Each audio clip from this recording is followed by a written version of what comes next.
Hey guys, welcome back to my channel. 24 दिसंबर को CAT का रिजल्ट आया था और मेरे बहुत सारे फ्रेंड्स हैं who were very anxious about कि आगे क्या करना चाहिए, बिकॉज बहुत लोगों का स्कोर खराब आया, परसेंटाइल गिर गई, एक्सपेक्टेशंस टूट गई। So a lot of you are thinking कि मुझे क्या रीअपेयर होना चाहिए next year for the CAT exam again, या कोई जो भी आपको अभी कॉलेज मिल रहा है वो आपको ले लेना चाहिए। सो इस वीडियो में हम बिल्कुल अनफिल्टर्ड और ऑनेस्टली बात करेंगे कि आपको क्या करना चाहिए, keeping in mind all the pros and cons of the decision that you are going to make. So आज की वीडियो स्पेशली उन लोगों के लिए है जिनका कैट एग्जाम इतना अच्छा नहीं हुआ, थोड़ा खराब गया है। तो हम कोई शुगर कोटिंग नहीं करूंगी मैं इस पूरी वीडियो में। I just talk you through कि आपको कब रीअटेम्प्ट लेना चाहिए, कब आपको जो भी आपको कॉलेज अभी मिल रहा है उसको एक्सेप्ट करना चाहिए, and third and the most important thing is कि उस पर्टिकुलर डिसीजन का, इधर यू टेक डिसीजन 1 और 2, उसका आपके करियर पे, आगे आपके करियर प्रोग्रेशन पे क्या इम्पैक्ट आ सकता है। First and foremost, CAT result doesn't define your future. Your या किसी का भी फ्यूचर नहीं डिफाइन होता कैट के एग्जाम से, ये अपने दिमाग में डाल लो बात। So a bad exam is not equal to a bad future.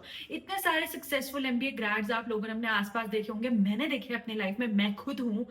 तो इट डजेंट मीन कि मैं आईएम से पढ़ी हूँ या वो लोग आईएम से पढ़े हैं। A lot of people have done their MBA from a decent tier 2, tier 1, tier 3 college, and they are doing very good in their life. So skills plus consistency is what matters. College name important है but इतना भी नहीं, it doesn't come on the priority list, right. थोड़ा सा variation आपको दिखेगा maybe in future, but it's not कि अगर आपने आईएम से एमबीए नहीं करी so it's the end of the life और आप एमबीए नहीं कर सकते। सो अब देखते हैं कि रीअटेम्प्ट देना है या कोई भी कॉलेज जो अभी आपको मिल रहा है वो एक्सेप्ट करना है, उसके उस डिसीजन पे आप कैसे पहुंचोगे। उसके लिए आपको अपने आप से 3 इंपॉर्टेंट क्वेश्चंस पूछने हैं। द फर्स्ट क्वेश्चन इज कि क्या आपने कैट के लिए जेन्युइनली प्रिपेयर किया था। If the answer is yes, maybe it was just a bad day. If the answer is no, इसका मतलब ये है या तो आप जहां से कोचिंग ले रहे थे वहां पे कुछ तो भी इशू था, या आप में ही कुछ इशू था, आपने ही ढंग से प्रिपेयर नहीं किया। आप अपने आप से जेन्युइनली और ऑनेस्टली एक बारी पूछना बैठ के ठंडे दिमाग से कि इसका आंसर यस है या नो है। द सेकेंड थिंग इज, क्या आपने मॉक टेस्ट कंसिस्टेंटली दिए थे। अब ये हो सकता है कि आपका मॉक टेस्ट में जेन्युइनली बहुत अच्छे गुड नंबर्स आ रहे थे, and may be on the day the exam day उस दिन थोड़े फकअप्स हो गए। So it's okay, it's normal. उस टाइम आप शायद रीअपेयर होने का सोच सकते हो। आई एम नॉट सेइंग कि दे ही दो, बट सोच सकते हो। द थर्ड थिंग इज कि क्या आप मेंटली प्रिपेयर्ड हो कि आपको 1 साल और ड्रॉप करके फिर से वही स्ट्रेस और वही प्रेशर में फिर से पूरी तैयारी करने के लिए, अगर आप रेडी हो। इसका आंसर अगर आपको जेन्युइनली येस मिल रहा है तो अगेन आप रीअपेयर होने का सोच सकते। Now the next question is कि कितना खराब स्कोर आया है आपका। Let's see the ranges and then talk about it. अगर तो आपका कैट परसेंटाइल लेट्स इमेजिन 70 से 80 परसेंटाइल के बीच में आया, which is fairly decent percentile. मैं ये नहीं बोलूंगी कि बहुत ज्यादा है, या मैं ये नहीं बोलूंगी कि बहुत ही कम है। तो 70 टू 80 परसेंटाइल अगर आपका रेंज है तो आपको एक डिसेंट टीयर 2, टीयर 3 कॉलेज मिल सकता है। तो आप सोच सकते हो कि मे बी आप वो कॉलेज एक्सेप्ट कर लो अगर आपको कोई डिसेंट कॉलेज मिल रहा है। द सेकेंड थिंग इज कि अगर आपका 80 टू 90 परसेंटाइल के बीच में फॉल कर रहा है, सो you'll get a genuine tier 2 college within this percentile.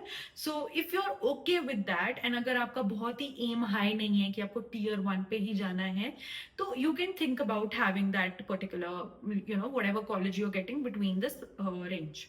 The next thing is, अगर आपका 90 प्लस परसेंटाइल है, so you are genuinely very close to the target. So अगर आपके बहुत ज्यादा हाई एम्बिशंस नहीं है, and you cannot think of again taking a drop and then again giving an exam, so I think you will get a pretty decent good college. Because like I said earlier also कि बहुत सारे MBA grade जैसे भी हैं वो are doing fairly good in their life and they are not from an IIM, so you can think about other colleges also. So that's also one of the. Now the next coming on to the next segment of the video, जहाँ पे पहले ये सोचते हैं कि आपके ambitions कितने high हैं और आप क्या एम कर रहे हो genuinely by doing an MBA. तो अगर आपकी बहुत ही हाई एक्सपेक्टेशंस है अपने आप से कि मैं टीयर 1 के कॉलेज से नीचे तो कहीं नहीं जाने वाला, मैं आईएम से नीचे तो नहीं देखने वाला, तो ठीक है, आप ड्रॉप कर लो, that's your call.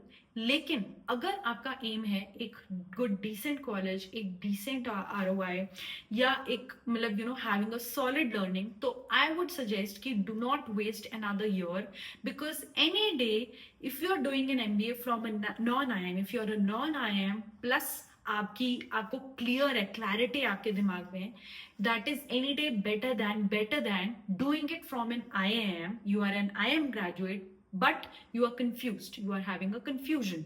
So I think the first part of it which I said कि अगर आप एक नॉन IIM से करते हो, एक डिसेंट कॉलेज से करते हो, क्योंकि आपकी यही एम्बिशंस हैं कि आपको एक decent ROI and all of that चाहिए, but at the same time आप क्लियर हो कि इसके बाद मुझे जो अच्छी पॉसिबल बेस्ट पॉसिबल जॉब होगी वो मैं क्रैक करके वहां पहुंच जाऊंगा. So I think that is any day better than doing it from an IIM but being in a confused state of mind. अब मैं दो broad aspects को cover करने वाली हूँ. The first aspect will be कि कब आपको reappear होना चाहिए. I'll give you the pros and cons. उसके बाद आप decide करो आपको क्या करना है. And the second part is कि कब आपको reappear नहीं होना है. Again the pros and cons, and then you decide कि आपके लिए उन factors में से कौन सा relatable है. Firstly, let's talk about कि कब आपको reappear होना चाहिए. The first and foremost is कि आप consistently अपने mocks में अच्छा score कर रहे थे and you know that you have in yourself, and then you want to again reappear and do it again all together. एक साल फिर से वही चीज repeat करनी है तो कर लो. Second thing is कि you know you can do better. तो जो भी आपने उस दिन perform किया है on the D-day of the exam, उस दिन आपको लगता है कि मैं उससे बेटर कर सकता था बिकॉज मेरे मॉक्स पे मेरे अच्छे मार्क्स आ रहे थे and I could do better. Not because अगर ये चीज क्लैरिटी है आपके दिमाग में कि नहीं मुझे आता था फिर भी मैं गलत करके आया, तो आप सोच सकते हो. This is the second point. The third point is कि स्पेसिफिकली आपका तो एम ही यही है कि आपको IIM या XLRI या ऑल दीज कॉलेजेस से नीचे देखना ही नहीं है, तो आप फिर रिअपेयर होने का सोच सकते हो.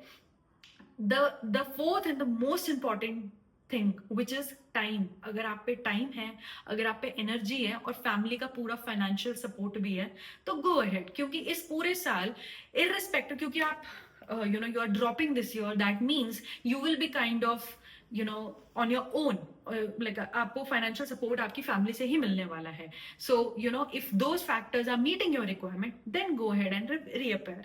And the next one is कि आप बिल्कुल भी compromise नहीं कर सकते, इतने rigid हो कि मुझे तो IIM में ही जाना है.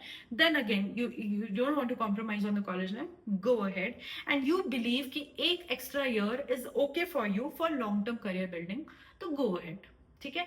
अब मैं आपको इसका दूसरा पहलू बताती हूँ जहां पे आपको रिअपेयर नहीं होना चाहिए. Now do not repeat. अगर आप बहुत एग्जॉस्ट हो चुके हो और बर्नट आउट हो चुके हो, ये पूरा आप जो भी पढ़ाई कर रहे थे, आपका LRDI वगैरह इतना अच्छा नहीं है और आपने प्रेशर में आके बस एग्जाम देना था और एक डिसेंट कॉलेज लेना था, उस वजह से आपने ये सब किया है. So go ahead and do not reappear and take whatever best college you are having, जो बेसिकली मैंने भी किया था. That's my story. So I was not, मतलब मुझे बस MBA क्रैक करना था in some of the other way and get a decent college. मुझे कोई बहुत एटीट्यूड और इससे कोई लगाव या प्यार नहीं था, but I did it and I got the decent college. So that is, you can go ahead with that. फिर ये है कि आपको एक जॉब और एक स्टेबल इनकम चाहिए बहुत जल्दी. You need it very soon and you can not wait for 1 more year. Go ahead and take the best possible college that you gate.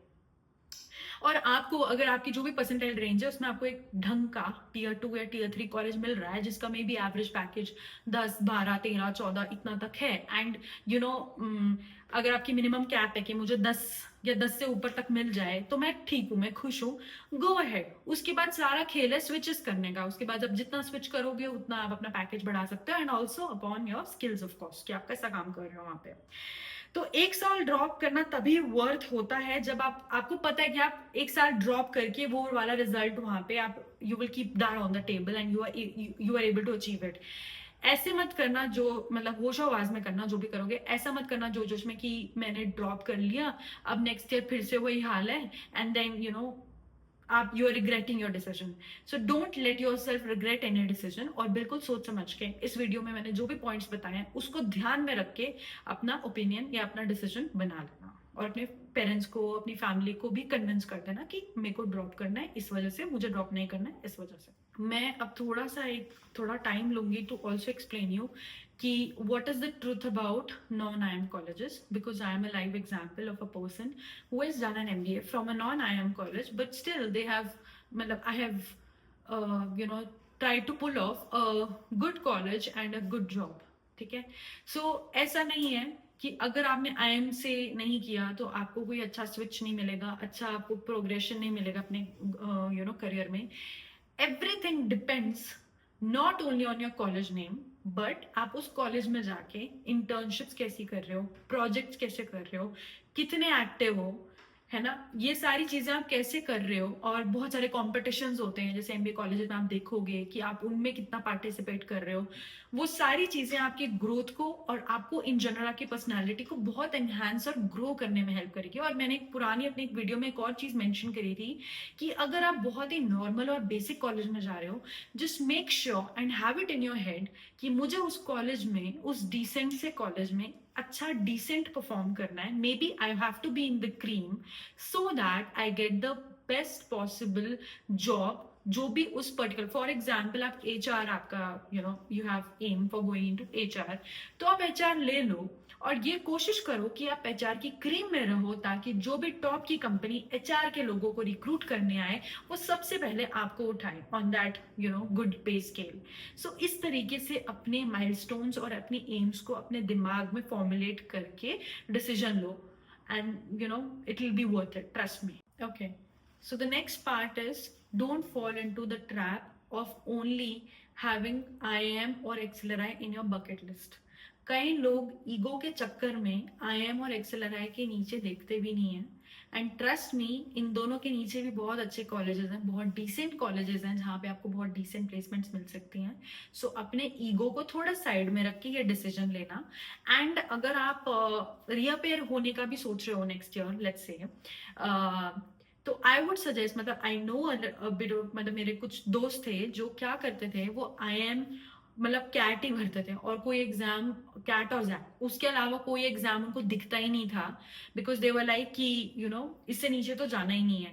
But उसकी वजह से एक प्रॉब्लम ये होती थी कि कोई और एग्जाम या कोई और कॉलेज में वो एलिजिबल नहीं हो पाते थे, जो कि मे बी IIM और जैक से थोड़ा कम अच्छा था लेकिन डिसेंट था. तो उन्होंने अपने ऑप्शंस कभी क्रिएट ही नहीं किए और उस वजह से वो उसी ट्रैक में फंसते गए अपने ईगो के चक्कर में कि मैं इससे नीचे तो जाना ही नहीं वाला. And at the end of the day you end up wasting a lot of time and not even reaching your targets, and you will be in a state of regret.